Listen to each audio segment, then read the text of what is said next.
L'Ajuntament d'Inca i l'entitat Provence reafirmen el seu compromís per continuar ajudant a les persones que tenen dificultat per trobar un lloc de feina. Per segon any consecutiu, totes dues entitats han signat un conveni de col·laboració que permetrà mantenir el servei d'inserció sociolaboral.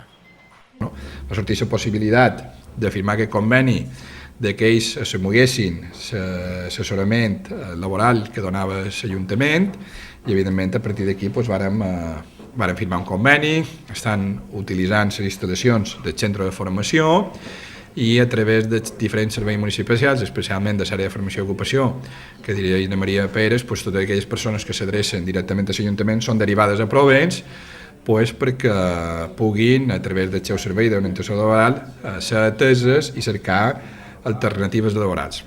El passat any es va donar cobertura a 329 persones, 156 dones i 173 homes. Fins al moment, 31 d'elles trobaren un lloc de feina. Amb expedient obert són 328 persones, que han passat pel servei han estat 408 persones en total, durant tot el 2013, que han passat pel servei. Clar, d'aquestes, que nosaltres hem vist el contracte en mà han estat 32 persones.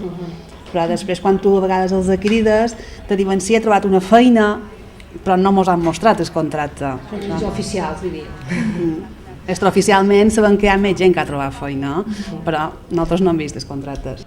L'Ajuntament d'Inca ha cedit a l'entitat Provence part de les instal·lacions del Centre de Formació Municipal, per tal de poder desenvolupar correctament aquesta activitat d'orientació laboral. L'horari d'atenció al públic és de dilluns a divendres de 9 a 1:30.